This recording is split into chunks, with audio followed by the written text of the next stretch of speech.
السلام علیکم ورحمۃ اللہ وبرکاتہ۔ الحمد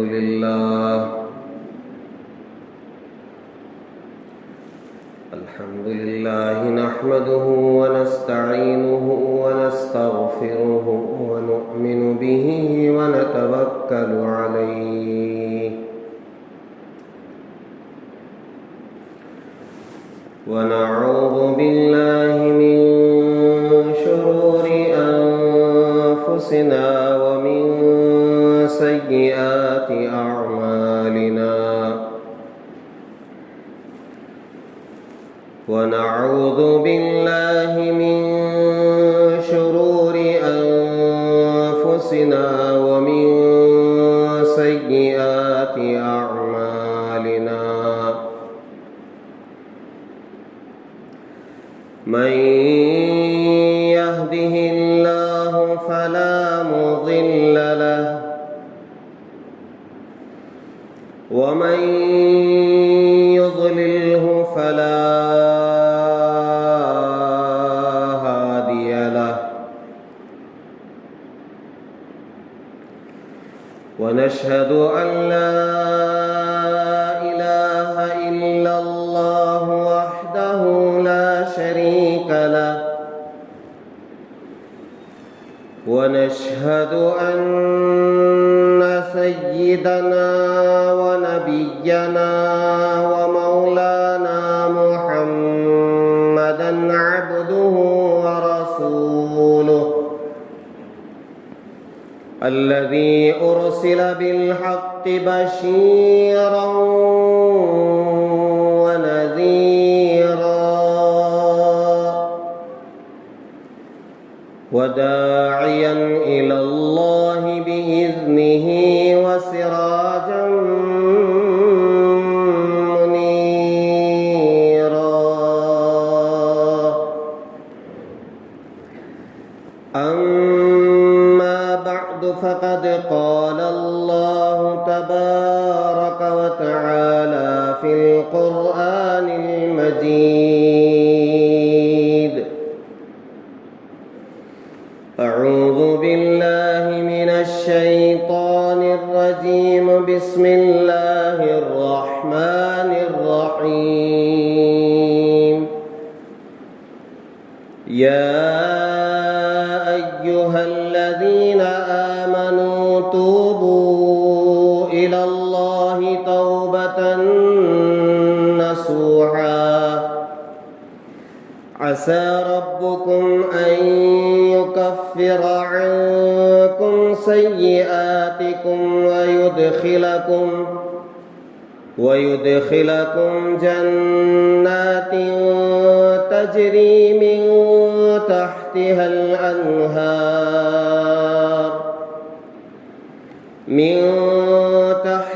الأنهار يوم لا يخزي الله النبي والذين آمنوا معه نورهم يسعى بين أيديهم وبأيمانهم يقولون ربنا أتمم لنا نورنا واغفر لنا إنك على كل شيء قدير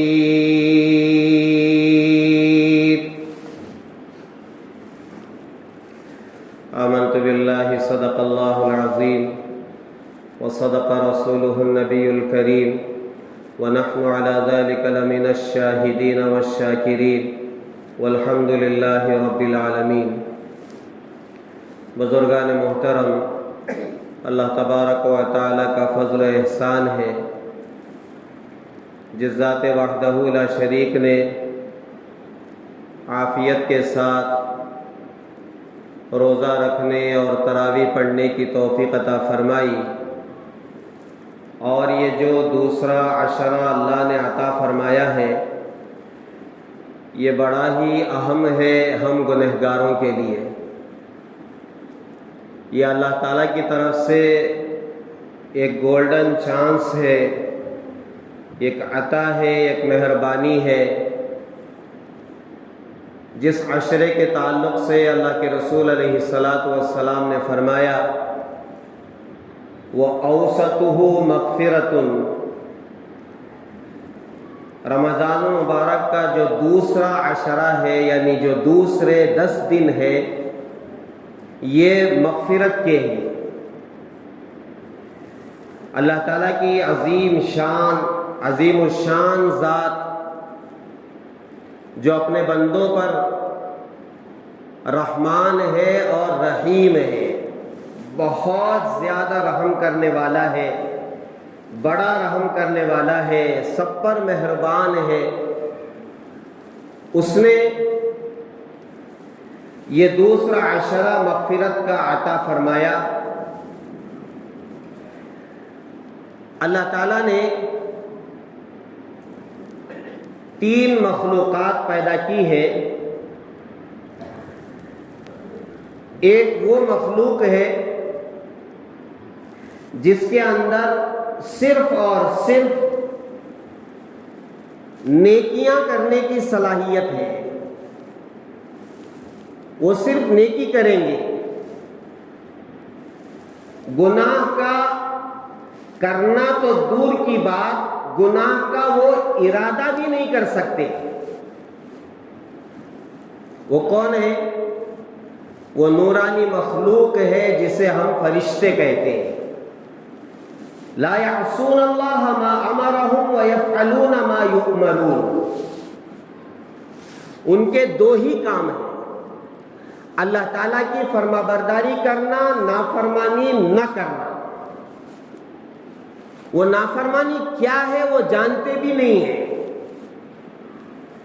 اور ان کے اندر نافرمانی کی چاہت پیدا ہی نہیں ہوتی ہے۔ چہ جائے کہ وہ گناہ کریں، ان کے اندر وہ مادہ ہی نہیں ہے، وہ آپشن ہی نہیں ہے گناہ کرنے کا مادہ، گناہ کرنے کا آپشن۔ وہ نور سے بنی ہوئی مخلوق ہے، جس کام کے لیے اللہ نے جس فرشتے کو مقرر کر دیا ہے، بس وہ اسی کام میں لگا ہوا ہے۔ ان فرشتوں میں 4 فرشتے مشہور ہیں، آپ کو معلوم ہے۔ فرشتے تو انگنت ہیں۔ میں آپ کو بتاؤں، رحمت دو عالم صلی اللہ علیہ وسلم جب معراج کے سفر پر آسمانوں میں گئے ہیں تو ایک طرف سے دیکھا کہ کچھ لوگ آ رہے ہیں اور وہی ادھر جا رہے ہیں، اور ان کے آنے کی جو لائن ہے وہ اتنی دور تک نظر آ رہی ہے جہاں تک نظر پڑتی ہے، اور اتنی دور تک وہ جا رہے ہیں جہاں تک نظر پڑتی ہے۔ رحمت دو عالم صلی اللہ علیہ وسلم نے حضرت جبرائیل سے پوچھا، جبرائیل یہ کون لوگ ہیں جو اتنے آ رہے ہیں اور اتنی دور تک ان کی لائن لگی ہوئی ہے اور جا بھی رہے ہیں اتنی دور تک جہاں تک نظر ہے، یہ کون لوگ ہیں؟ حضرت جبرائیل علیہ السلام نے عرض کیا کہ اللہ کے نبی، یہ اللہ کا لشکر ہے، جب سے میں پیدا کیا گیا ہوں تب سے دیکھ رہا ہوں یہ آ رہے ہیں اور جا رہے ہیں۔ آپ اندازہ لگائیں، یہ نورانی مخلوق، یہ فرشتے انگنت۔ اور وہ واقعہ تو آپ نے بارہا سنا ہے کہ بیت اللہ کے اوپر بیت المعمور ہے، ایک مرتبہ 70,000 فرشتے اس کا طواف کرتے ہیں، جب ایک مرتبہ کر لیتے ہیں تو پھر دوبارہ زندگی میں ان کو طواف کرنے کا موقع نہیں ملتا۔ جیسے آج کل مکہ المکرمہ میں ہو رہا ہے جو حاجی اب عمرہ کرنے کے لیے رمضان مبارک میں گئے ہوئے ہیں، ان کا کہنا ہے کہ ایک ہی عمرہ کر سکتے ہیں، دوسرے عمرے کی اجازت نہیں ہے۔ تو فرشتوں کی اتنی تعداد، ابھی بھی یہ فرشتے طواف کر رہے ہیں اور قیامت تک کرتے رہیں گے، لیکن اس کی گنتی سوائے خدا کے کسی کو معلوم نہیں ہے۔ لیکن ان کے اندر سوائے نیکی کرنے کے کوئی اور طاقت نہیں ہے، کوئی اور کام نہیں ہے، اسی لیے فرشتوں کو جنت نہیں ہے۔ اسے ذہن میں رکھیں۔ فرشتوں کے لیے اللہ نے جنت نہیں بنائی ہے، فرشتے جنت میں نہیں جائیں گے۔ تو میں عرض کر رہا تھا کہ ان فرشتوں میں 4 فرشتے مشہور ہیں، حضرت اسرائیل علیہ السلام، حضرت میکائیل علیہ السلام، حضرت اسرافیل علیہ السلام اور حضرت جبرائیل علیہ السلام۔ یہ نورانی مخلوق، اور ان فرشتوں کے سردار کون؟ حضرت جبرائیل علیہ السلام، جن کے 600 پر ہیں۔ ایک مرتبہ اللہ کے رسول علیہ السلام نے خواہش ظاہر کی کہ جبرائیل، آپ کو میں اپنی اصلی شکل میں دیکھنا چاہتا ہوں۔ 2 مرتبہ اللہ کے رسول علیہ السلام نے حضرت جبرائیل علیہ السلام کو ان کی اصلی شکل میں دیکھا ہے۔ تو حضرت جبرائیل علیہ السلام نے گزارش کی کہ اللہ کے حبیب آپ آنکھ بند کریں۔ اللہ کے حبیب نے آنکھ بند کی اور پھر کہا، گزارش کی آنکھ کھولیے۔ تو آپ علیہ السلام آنکھ کھولتے ہیں تو کیا دیکھتے ہیں کہ حضرت جبرائیل علیہ السلام کا جو قد ہے، آسمان سے لے کر زمین تک، شمال سے لے کر جنوب تک اور مشرق سے لے کر مغرب تک، اتنا بڑا جسم، لیکن یہ نافرمانی نہیں کر سکتے، اس لیے کہ یہ صرف نور سے بنے ہوئے ہیں اور ان کے اندر نیکی کرنے کی طاقت ہے، صلاحیت ہے، گناہ کر ہی نہیں کر سکتے، اسی لیے اللہ تعالیٰ نے ان کے لیے جنت نہیں رکھی ہے۔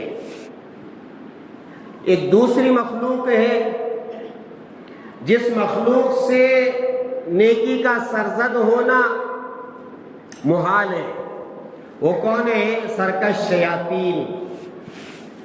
شیاطین، ان سے نیکی کا صدور نہیں ہوتا ہے۔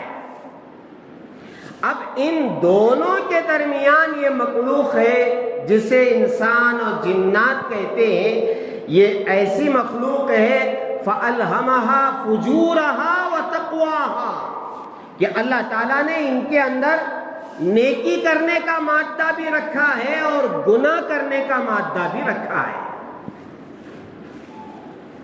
دونوں چیزیں اور اللہ نے رکھی ہے۔ گناہ کرنے کا مادہ بھی ہے، گناہ کرنے کا آپشن بھی ہے ان کے اندر، اور نیکی کرنے کا جذبہ بھی ہے، مادہ بھی ہے۔ اب اللہ تعالیٰ کو معلوم تھا ایک طرف تو شیطان، دوسری طرف نفس، اور پھر تیسری طرف بری صحبتیں، اور پھر چوتھی طرف برا ماحول۔ اب یہ چاروں طرف سے انسان گھرا ہوا ہے۔ اب یہ انسان چاہے نہ چاہے اس سے گناہ صادر ہوتا ہی ہے، سوائے حضرات انبیاء علیہ السلام کے۔ حضرات انبیاء علیہ السلام معصوم ہے، ان سے گناہ سرزد نہیں ہوتا ہے۔ انبیاء کے علاوہ چاہے وہ کتنے بڑے درجے کا ولی ہو، ابدال ہو، قطب ہو، غوث ہو، اس سے گناہ ہو سکتا ہے۔ یہ الگ بات ہے کہ اللہ تعالیٰ اپنے نیک بندوں کو گناہوں سے بچا لیتے ہیں، اسی لیے فرمایا انبیاء معصوم ہیں، اولیاء محفوظ ہیں، گناہوں سے اللہ تعالیٰ ان کو بچا لیتا ہے۔ کبھی کبھی ایسا ہوتا ہے بندہ ارادہ بھی کرتا ہے میں گناہ کروں، لیکن اللہ تعالیٰ کی توفیق ایسی ہوتی ہے کہ اللہ نہیں چاہتے کہ یہ بندہ گناہ کرے، تو پھر ایسا ماحول اللہ پیدا کر دیتے ہیں کہ وہ گناہ کرنا بھی چاہے تو نہیں کر سکتا۔ یہ اللہ کا خاص انعام ہوتا ہے اپنے خاص بندوں کے ساتھ، ورنہ ہما شما میں آپ یہ تو گناہوں کے پتلے ہیں، ان سے گناہوں کا صادر ہونا یہ تو عام سی بات ہو گئی ہے، صبح شام گناہوں میں لت پت۔ اب کیا گناہ کرتے ہیں یہ فہرست میں آج نہیں گناؤں گا، ہم گناہ کرتے ہیں، صغیرہ بھی کبیرہ بھی، جان کے بھی انجانے میں بھی، تنہائی میں بھی مجمع میں بھی۔ اور ہم کون ہیں؟ اللہ کے بندے ہیں، اللہ نے ہمیں اپنے ہاتھوں سے بنایا ہے، اللہ ہمیں رزق دیتا ہے، تو اللہ کو معلوم تھا کہ میرے بندے جن کے اندر گناہ کرنے کا مادہ میں نے رکھا ہے، اور پھر اس کے ساتھ ان کے ساتھ شیاطین بھی لگے ہوئے ہیں، نفس بھی لگا ہوا ہے، برے دوست بھی لگے ہوئے ہیں، اور برا ماحول بھی لگا ہوا ہے، تو پھر یہ بندے گناہ کریں گے ہی۔ تو اللہ تعالیٰ نے یہ جو دوسرا عشرہ عطا فرمایا ہے یہ مغفرت کا عشرہ ہے۔ اللہ تعالیٰ بہانے بہانے سے مغفرت کریں گے، تھوڑی سی توجہ۔ اس لیے حضرات علماء کرام نے فرمایا اللہ تعالیٰ کو جو حکم ہے یا ایھا الذین آمنوا توبوا الی اللہ توبۃ نصوحا، جو آیت میں نے پڑھی سورہ تحریم کی آیت ہے، یا ایھا الذین آمنوا توبوا الی اللہ توبۃ نصوحا، اے ایمان والو سچی اور پکی توبہ کرو۔ اس سے کیا ہوگا؟ عسى ربكم ان يكفر عنكم سيئاتكم ويدخلكم جنات تجری من تحتها الانہار۔ اس سے کیا ہوگا؟ اللہ تعالیٰ سے امید ہے کہ تمہارا رب تمہارے سیئات کو معاف کرے گا، گناہوں کو معاف کرے گا، اور ایسی جنت میں داخل کرے گا جس کے نیچے سے نہریں بہتی ہیں۔ اللہ تعالیٰ کا اعلان ہے مجھ سے، آپ سے اور قیامت تک آنے والے مسلمانوں سے، لوگوں سے، ایمان والوں سے کہ ایمان والوں بے شک شیطان کی وجہ سے، کبھی نفس کی وجہ سے، کبھی برے دوستوں کی وجہ سے، کبھی برے ماحول کی وجہ سے تم گناہ کر بیٹھتے ہو، گناہ ہو جاتا ہے، لیکن سچی اور پکی توبہ کر لو، اللہ معاف کرنے کے لیے تیار۔ بلکہ یہ پورا عشرہ جس کے 2 دن باقی رہ گئے ہیں، آج 18 تاریخ ہے، 18واں روزہ ہے، تو 2 دن باقی رہ گئے ہیں، مغفرت کا عشرہ۔ اللہ فرما رہے ہیں اے گنہگار بندو، اے ایمان والو، توبہ کر لو، سچی توبہ کر لو، میں معاف کرنے کے لیے تیار ہوں۔ علماء نے فرمایا اب توبۃ النصوح کیا ہے، سچی توبہ کیا ہے؟ فرمایا 4 چیزوں کا نام سچی توبہ ہے۔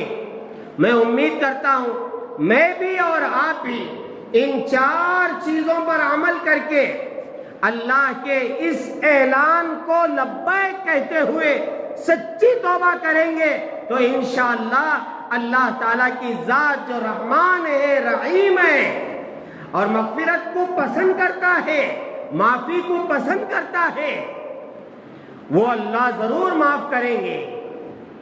پہلا کام کیا ہے؟ فرمایا جو گناہ ہم کر رہے ہیں، جس گناہ میں ہم مبتلا ہیں، کوئی بھی گناہ ہو، اب میں فہرست نہیں گناؤں گا گناہوں کی، بس اتنا کہوں گا گناہ کسے کہتے ہیں؟ گناہ کہتے ہیں اللہ تعالیٰ کی نافرمانی کرنا، رسول اللہ کی نافرمانی کرنا، اور دین میں نئی چیزیں پیدا کرنا۔ اللہ کی نافرمانی، اللہ کے رسول کی نافرمانی اور دین میں نئی چیزیں پیدا کرنا۔ حضرات علماء نے فرمایا کہ یہ تین چیزیں گناہ ہیں، اس سے اللہ ناراض، اس سے رسول اللہ ناراض۔ تو سب سے پہلے جو گناہ میں کر رہا ہوں وہ ذہن میں لائے، لا کر کے ایک دو آنسو ندامت کے، میں نے یہ گناہ کر لیا، کرنا نہیں تھا، شرمندگی اللہ کے سامنے کہ یا اللہ مجھے یہ گناہ نہیں کرنا چاہیے تھا، تیری نافرمانی نہیں کرنی چاہیے تھی، اور یہ سنت اسے میں نہیں چھوڑنا چاہیے تھا، اور میں نے یہ دین میں نیا کام شروع کر دیا ہے، یہ نہیں کرنا چاہیے تھا۔ یا اللہ میں اس گناہ سے، نافرمانی سے شرمندہ ہوں، نادم ہوں، یہ سوچ کر کے ایک آنسو بہائے، ایک آنسو روئے۔ حدیث میں فرمایا گیا رونا نہ آئے تو رونے کی شکل بنائے۔ اللہ کتنے مہربان ہیں، رو، اگر رونا نہ آئے تو رونے کی شکل بناؤ، یہ شکل بھی اللہ تعالیٰ کو پسند ہے۔ بھیک مانگنے والے کیا کرتے ہیں؟ اس طرح شکل بناتے ہیں کہ سامنے والے کو رحم آ جاتا ہے، رحم آ جاتا ہے۔ وہ چند منٹ کے لیے اپنی شکل ویسی بناتے ہیں۔ اللہ کے حبیب نے فرمایا رونا نہ آئے تو رونے کی شکل بنا کر کے عاجزی کے ساتھ، انکساری کے ساتھ اپنے گناہوں کا اعتراف کرتے ہوئے ایک آنسو بہائیں یا رونے کی شکل بنائیں، اور جو گناہ ہے اس گناہ کو چھوڑیں اور آئندہ نہ کرنے کا عہد کریں۔ یہ پہلا کام ہے، گناہ پر ندامت، گناہ کو چھوڑنا اور آئندہ نہ کرنے کا عزم مصمم یعنی پکا ارادہ کرنا۔ علماء نے فرمایا ایک کام یہ کرو۔ دوسرا کام کیا ہے؟ اپنے دل میں کسی کے بارے میں حسد، بغض، کینہ نہ رکھو۔ کوئی بھی مسلمان ہو، رشتہ دار ہو، غیر رشتہ دار ہو، کسی مسلمان کے بارے میں اپنے دل میں کینہ نہ رکھو، حسد نہ رکھو، بغض نہ رکھو۔ مبارکست آسینہ از کینہ پاکست، مبارکست آسینہ کے از کینہ پاکست۔ فارسی کا جملہ ہے مبارک ہے وہ سینہ جو کینے سے پاک ہے، اور جو دل کینے سے پاک ہو گیا۔ اللہ کے رسول علیہ السلام نے ایک صحابی آئے اور آ کر کے بیٹھے، صحابہ سے فرمایا اگر کوئی جنتی کو دیکھنا چاہتا ہے تو ان کو دیکھ لے۔ صحابہ نے ان کو دیکھا، یا یہ کہ ان کے آنے سے پہلے اللہ کے رسول نے فرمایا اگر کوئی شخص جنتی کو دیکھنا چاہے تو ایک صحابی اب داخل ہو رہے ہیں، ان کو دیکھ لے، وہ جنتی ہے۔ ایک صحابی آئے، بیٹھے، دوسرے دن وہی اعلان ہوا، صحابہ نے دیکھا کہ وہی ہے جو کل آئے تھے۔ تیسرے دن اعلان ہوا اگر کوئی جنتی کو دیکھنا چاہے تو ان کو دیکھ لے۔ ایک صحابی کے دل میں بات آئی، یہ جنتی ہیں تو کوئی خاص عمل کرتے ہوں گے، بہانہ بنا کر کے ان کے گھر جانا چاہیے اور 3 دن تک ان کے گھر میں رہ کر کے دیکھنا چاہیے کہ ان کا خاص عمل کیا ہے۔ انہوں نے جا کر کے گزارش کی گھر میں کوئی جھگڑا ہو گیا ہے، میں آپ کے گھر میں رہنا چاہتا ہوں۔ تو انہوں نے کہا کوئی بات نہیں ہے، 3 دن کے مہمان ہو، رہ سکتے ہو میرے گھر میں، میرے گھر میں کھانا، میرے گھر میں سونا۔ اب وہ 3 دن تک گھر میں دیکھ رہے ہیں کہ وہ کیا کیا عمل کر رہے ہیں۔ نماز کے لیے آ رہے ہیں تو وہ بھی نماز کے لیے آئے، قرآن کی تلاوت ہو رہی ہے، ذکر ہو رہا ہے، تہجد کی نماز ہو رہی ہے، جو عام صحابہ عمل کرتے ہیں بس ان کا عمل بھی وہی ہے۔ اب یہ 3 دن کے بعد یہ سوچتے ہیں کہ یا اللہ ان کا عمل کون سا، خاص عمل کون سا ہے، دیکھنے میں تو نہیں آ رہا ہے، دکھ تو نہیں رہا ہے۔ انہوں نے ان سے جا کر کے 3 دن کے بعد عرض کیا کہ دیکھیں مسئلہ یہ ہے، گھر میں کوئی جھگڑا وگڑا نہیں ہوا تھا، بس اللہ کے رسول علیہ السلام نے تمہارے بارے میں 1 دن 2 دن نہیں، پورے 3 دن تک یہ بات بتائی کہ آپ جنتی ہیں۔ میں یہ دیکھنے کے لیے کہ تمہارا خاص عمل کیا ہے، آپ کے گھر میں 3 دن آ کر کے رہا، لیکن میں نے دیکھا کہ جیسے عام صحابہ اعمال کرتے ہیں ویسے بھی آپ کا عمل ہے، تو آپ کی کیا خاص بات ہے؟ انہوں نے کہا کہ آپ جو عمل دیکھ رہے ہیں وہی میرا عمل ہے، لیکن ایک عمل جو میں ہر دن روزانہ سونے سے پہلے یہ کرتا ہوں کہ اگر کسی کے دل میں کسی کے بارے میں کینہ، کپٹ، حسد آ گیا ہو تو میں اسے دعا کر کے سوتا ہوں، یا اللہ میرا کینہ ختم کیجئے، بغض ختم کیجئے، حسد ختم کیجئے۔ اگر میں کسی کے بارے میں حسد کرتا ہوں تو وہ ختم کیجئے۔ میرے دل میں کسی کے بارے میں حسد نہیں رہتا ہے، بغض نہیں رہتا ہے، کینہ نہیں رہتا ہے، میں کسی کو دیکھ کے جلتا نہیں ہوں۔ تو صحابی نے فرمایا کہ یہی وہ چیز ہے جس کی وجہ سے اللہ کے رسول علیہ السلام نے فرمایا کہ تم جنتی۔ کتنی بڑی بات ہے، دل میں حسد نہ ہو، کینہ نہ ہو، بغض نہ ہو، اسے نکالنا ضروری ہے۔ اب آپ کیسے نکالیں گے؟ اس کے کئی طریقے، کثرت سے ذکر کرنا، اللہ والوں کے پاس جا کر کے اپنے آپ کو ان کے حوالے کر کے وہ جو کہیں گے اس پر عمل کرنا، جیسے اسے نکال سکتے ہو نکالے میرے عزیز ہو۔ یہ دوسرا کام ہے، دل سے حسد کو نکالنا۔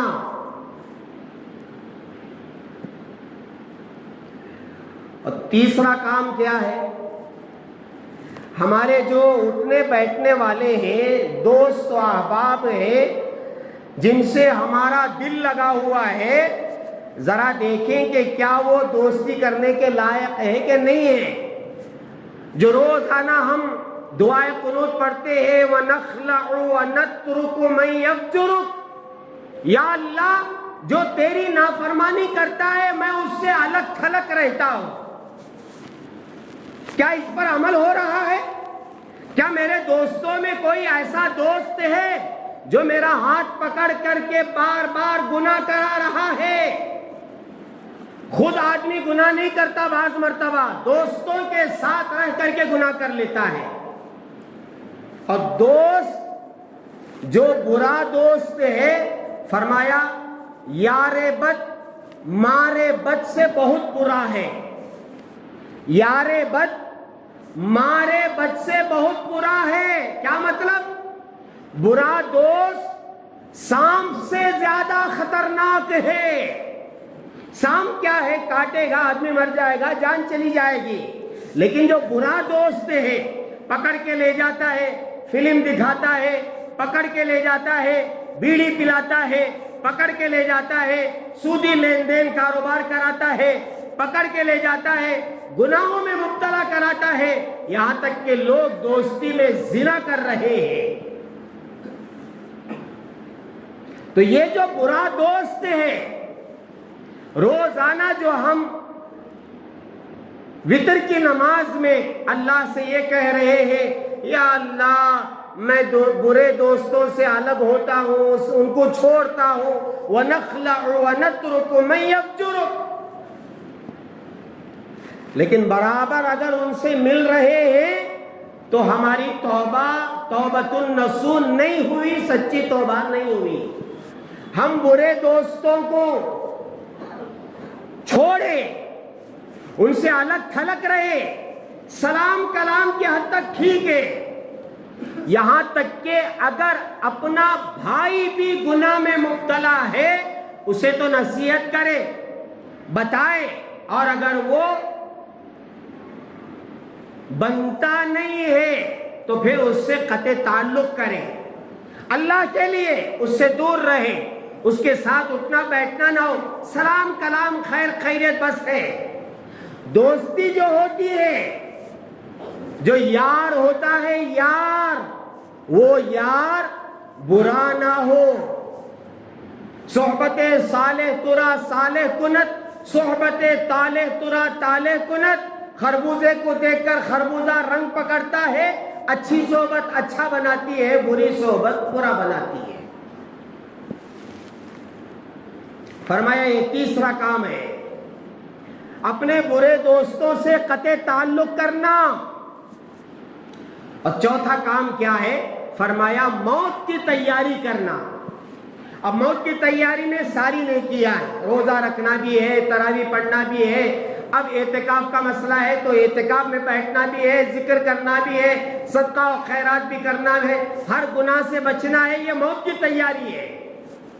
فرمایا یہ جو 4 کام کرے گا، فرمایا وہ سچی توبہ ہے، پکی توبہ ہے، اور جو ایسی توبہ کر لے گا اللہ تعالیٰ اسے 4 انعامات سے نوازیں گے۔ 4 انعامات۔ پہلا انعام کیا ہے؟ اللہ تعالیٰ التائب حبیب اللہ، جو توبہ کرتا ہے اللہ تعالیٰ اس سے محبت کرتے ہیں، وہ اللہ کا چہیتا بن جاتا ہے، چاہے وہ جتنا بڑا بھی گنہگار کیوں نہ ہو، جب وہ 4 باتیں کر کے سچی توبہ کر لیتا ہے وہ اللہ کا محبوب بن جاتا ہے۔ التائب حبیب اللہ، توبہ کرنے والا اللہ کا دوست بن جاتا ہے، اللہ کا محبوب بن جاتا ہے۔ اور دوسرا انعام کیا ہے؟ التائب من الذنب کمن لا ذنب له، جو توبہ کرتا ہے وہ ایسا ہے کہ اس نے گناہ کیا ہی نہیں، مکمل گناہ اللہ تعالیٰ مٹا دیتے ہیں، گناہوں کا صفایا، گناہوں کا صفایا، نامہ اعمال سے برائیوں کو مکمل مٹا دیتے۔ دوسرا انعام، گناہوں کو اللہ تعالیٰ مکمل مٹا دیتے ہیں۔ اور تیسرا، شیطان کو اس کے اوپر مسلط ہونے نہیں دیتے۔ ہاں،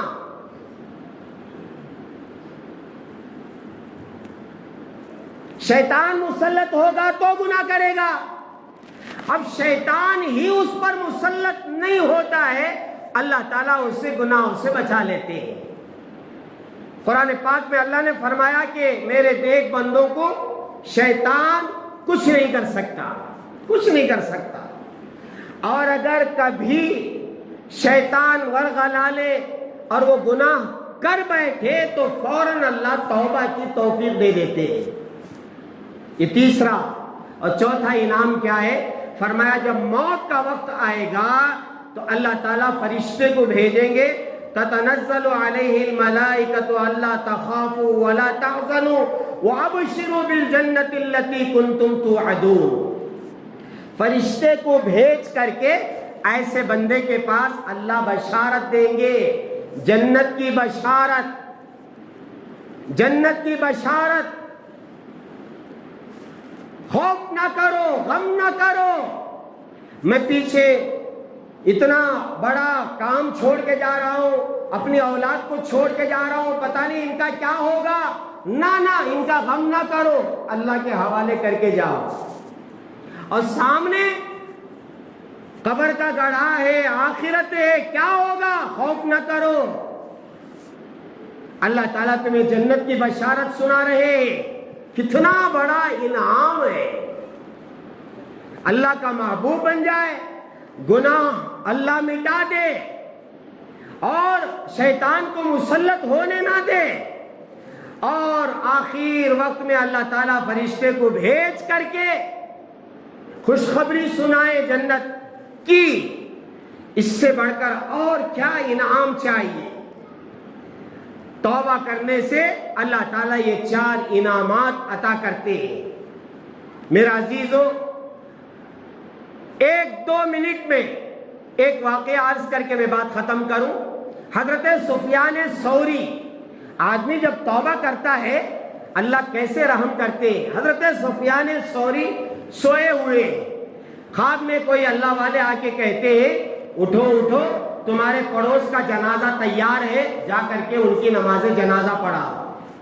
حضرت سفیان ثوری بیدار ہوتے اور ان کو معلوم ہے میرا پڑوسی کون ہے، سب کو معلوم ہوتا ہے پڑوس میں کون ہے۔ اب ان کو معلوم تھا کہ میرا پڑوسی تو پکا شرابی تھا، شراب پیتا تھا، اب یہ مجھے حکم ہو رہا ہے کہ جاؤ سفیان، جا کر کے ان کی نماز جنازہ پڑھاؤ۔ دیکھو میرے عزیزو، 2 میں سے ایک ضرور ہوتا ہے، یا تو جنازہ گنہگار ہوتا ہے اور نماز پڑھنے والے نیک ہوتے ہیں تو نماز پڑھنے والوں کی برکت سے جنازے کی مغفرت ہو جاتی ہے، یا یہ ہوتا ہے جنازہ میت اتنی پاک، اتنی اللہ والی کہ جتنے لوگ نماز جنازہ پڑھتے ہیں اس کی برکت سے ان کی مغفرت ہو جاتی ہے۔ یہ 2 میں سے ایک پکا ہوتا ہے، پکا ہوتا ہے۔ حضرت سفیان ثوری، یا اللہ مجھے حکم ہو رہا ہے، گھر والوں سے معلوم کرنا چاہیے کیا قصہ ہے۔ اب جا کر کے معلوم کیا کہ یہ تو شراب میں لت پت رہتا تھا، کیا قصہ ہے، اس کا آخری وقت کیسا گزرا۔ گھر والوں نے کہا جب یہ بستر مرگ پر تھا یہ بار بار اللہ سے یہ کہہ رہا تھا، یا اللہ میں نہ تو دنیا کا رہا نہ آخرت کا رہا، میرے پاس میری جھولی میں کچھ نہیں ہے، لیکن یا اللہ آپ کی ذات رحمان ہے، رحیم ہے، اب میرا کوئی نہیں ہے تیرے سوا، اللہ معاف کر دیجئے، معاف کر دیجئے، معاف کر دیجئے۔ گھر والوں نے کہا بس یہ اللہ سے معافی مانگتے مانگتے مانگتے ان کی روح قبض ہو گئی۔ حضرت سفیان ثوری فرماتے ہیں مجھے معلوم ہو گیا یہ بندہ تو تھا شرابی، لیکن پتہ نہیں زندگی میں اس کی کون سی ایسی نیکی تھی جس کی بنا پر اللہ تعالیٰ نے آخر وقت میں توبہ کی توفیق عطا کی اور مجھے حکم ہو رہا ہے کہ اس کی نماز جنازہ پڑھائے۔ اس لیے میرے پیارو، جو گناہ ہوا سو ہوا، لیکن رمضان میں اور اس عشرے میں اور پھر اعتکاف کا جو مسئلہ ہے 21 سے لے کر کے آخر تک، آپ میں سے جو اعتکاف میں بیٹھ کر کے اللہ سے دوستی کرنا چاہے، اللہ سے لو لگانا چاہے، معافی مانگنا چاہے، اللہ سے اپنا تعلق بڑھانا چاہے، وہ آ جائے اعتکاف میں بیٹھ جائے، اور بیٹھ کر کے صبح میں بھی شام میں بھی، سوئے تو بھی عبادت، بیٹھے تو بھی عبادت، عبادت کرے تو بھی عبادت۔ یہ موقع ہاتھ سے جانے نہ دے، جو جتنا کر سکتا ہے۔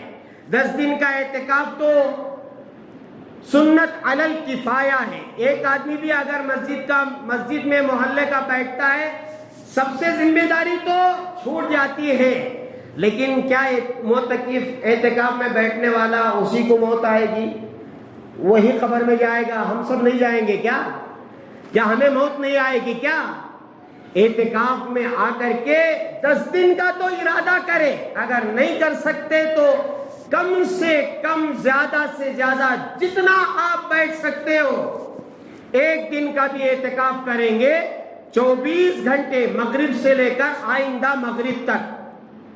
اللہ کے رسول علیہ السلام نے فرمایا اس کے اور جہنم کے درمیان 3 خندقیں آڑ آ جاتی ہیں، اور یہ 3 خندقیں کتنا فاصلہ ہے؟ آسمان و زمین کے درمیان جتنا فاصلہ ہے اس کے اور جہنم کے درمیان اتنا فاصلہ ہو جائے گا۔ اس لیے ایک عبادت ہے اعتکاف کی سنت علی الکفایہ، جو مقبول بندے اللہ کے بیٹھنا چاہتے ہو ضرور بیٹھے، اس سے فائدہ اٹھائیں۔ اور معافی کے لیے اس سے بڑھ کر اور کون سا موقع چاہیے اعتکاف سے بڑھ کر؟ اس کے علاوہ مغرب کے وقت میں، افطار کے وقت میں دعائیں قبول ہوتی ہیں، تو ضرور اللہ سے مغفرت چاہیں۔ مسئلہ ہے آنسو بہانے کا، آنسو بہائیں، گڑ گڑائیں، اللہ سے معافی مانگیں، انشاءاللہ اللہ تعالیٰ معاف ضرور کریں گے، ضرور کریں گے، ضرور کریں گے۔ دعا فرمایا اللہ تبارک و تعالیٰ میری، آپ کی اور اس وقت جتنے دھرتی پر مؤمنین مؤمنات مسلمین مسلمات ہیں، اللہ سب کی مغفرت فرمائے، اور اللہ تعالیٰ تمام مرحومین کی مغفرت فرمائے۔ اور میں یہ ہمیشہ دعا کرتا ہوں کہ اللہ تعالیٰ قیامت تک آنے والے تمام مؤمنین مؤمنات مسلمین مسلمات کی مغفرت فرمائے۔ بزرگان محترم، آپ کو معلوم ہے کہ الحمدللہ مدرسے کا جو کام ہے وہ برابر جاری ہے۔ آپ حضرات سے گزارش ہے کہ اس کا برابر تعاون جاری رکھیں۔ اور دوسرا اعلان یہ ہے کہ 26ویں کا جو چندہ ہے الحمدللہ شروع ہو چکا ہے، آپ حضرات عطا کر رہے ہیں۔ آپ سے فرداً گزارش ہے جتنا جلدی ہو سکے وہ مسجد کو اپنی ذمہ داری لا کر کے پہنچا کر کے اپنی ذمہ داری پوری کر لے، اور پھر جمعہ کا جو چندہ ہے الحمدللہ آپ حضرات عطا کر رہے ہیں۔ آپ سے پھر میں پرزور اپیل کروں گا کہ زیادہ سے زیادہ عطا کر کے اللہ سے خوب سچی اور پکی محبت کے ساتھ عطا کر کے اللہ کے بینک میں جمع کر کے اللہ سے خوب ثواب حاصل کرے۔ اللہ تعالی ہم تمام کو سننے سے زیادہ عمل کی توفیق عطا فرمائے۔ وآخر دعوانا ان الحمدللہ رب العالمین۔ جو حضرات سنت نہیں پڑھے ہیں سنت